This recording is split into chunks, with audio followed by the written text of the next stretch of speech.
Καλησπέρα αγαπημένοι μου φίλοι, είμαι η Κόμπρα 9, το όνομά μου είναι η Ειρήνη, σας το είπα και στο προηγούμενο βίντεο και θα δείξω και σήμερα ένα tutorial για μαλλιά και εύχομαι να σας αρέσει όπως και το προηγούμενο. Σας φιλώ γλυκά, βλέπουμε το βίντεο και τα λέμε σύντομα. Είναι μετά το μπάνιο, δεν τους έχω βάλει τίποτα, είναι στα τρελά, χτενίζουμε.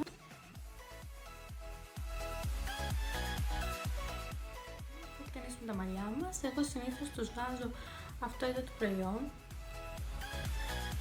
Είναι ένα γκλις το οποίο έχει μέσα κερατίνη και βοηθάει να λάμψουν τα μαλλιά. Βάζουμε ελάχιστη ποσότητα, δηλαδή πιέζουμε και αυτό είναι αρκετό και είναι και πάρα πολύ για τα μαλλιά μου. Αν έχετε πιο μακριά μαλλιά μπορείτε να βάλετε λίγο περισσότερο. Φοριέται και σε στεγνά αλλά και σε νοπά μαλλιά. Και δίνει μια χρυσαφένια λάμψη και έχει υπέροχο άρωμα. Το επόμενο βήμα μας είναι να στεγνώσουμε το ψιλάκι. Αφού στέγνωσα τα μαλλιά μου, τώρα είμαι έτοιμη να σας δείξω ακριβώς τον τρόπο με τον οποίο θα κάνω αυτή τη φορά μπούκλες. Είναι διαφορετικές από τις προηγούμενες που έκανα, είναι λίγο πιο ανάλαφρες. Θα γίνουν πάλι με αλουμινόχαρτο, ώστε μικρά κομματάκια αλουμινόχαρτο και θα χρειαστούμε πάλι την πρέσα μας. Το ξαναχτενίζω γιατί τα έμπλεξα. Κάνω το χωριστρό μου. Παίρνουμε μία τουφά και τη στριφογυρνάμε στο χέρι μας.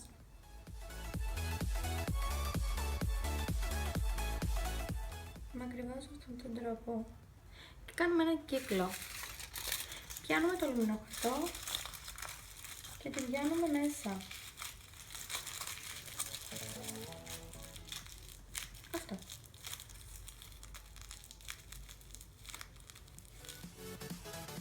Συνεχίζουμε και στο υπόλοιπο μαλλί.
Έχουμε τυλίξει όλα τα μαλλιά μας, πάντα με τον ίδιο τρόπο που σας έδειξα στο πρώτο και παίρνουμε την πρέσα, αφού την έχουμε βάλει να κάψει καλά και πατάμε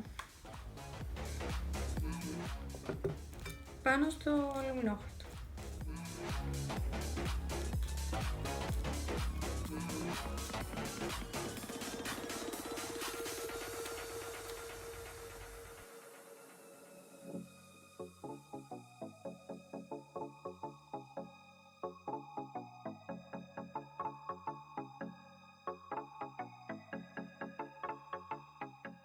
Πατήσουμε όλα τα μαλλιά με την πρέσα καλά.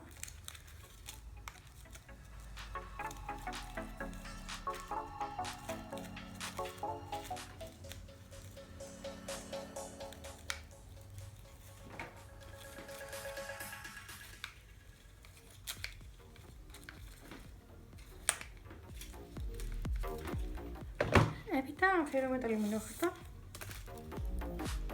και έχουμε υπέροχες μπούκλες στα μαλλιά μας. Πώς σας φαίνεται αυτό?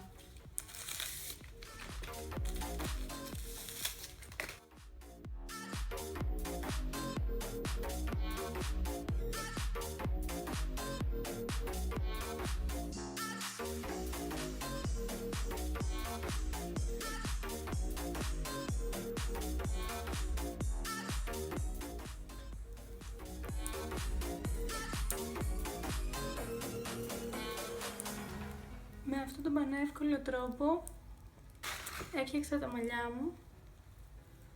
Δεν έβαλα καθόλου ψαλίδι, είναι μόνο με αλουμινόχαρτο και με πρέσα. Και είδατε, το αποτέλεσμα είναι εκπληκτικό. Φαίνονται πάρα πολύ φυσικές και αέρινες. Εύχομαι να σας αρέσει και να το κάνετε κι εσείς. Εμένα μου αρέσει πολύ.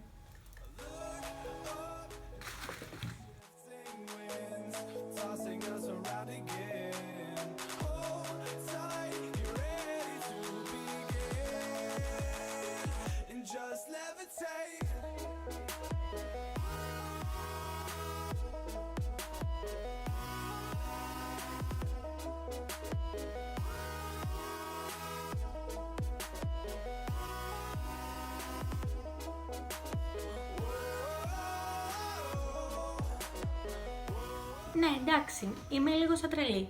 Και τι έγινε? Συμπληρώσαμε όλα τα μαλλιά, είστε έτοιμοι να βγείτε έξω. Εντάξει, μια πλάκα.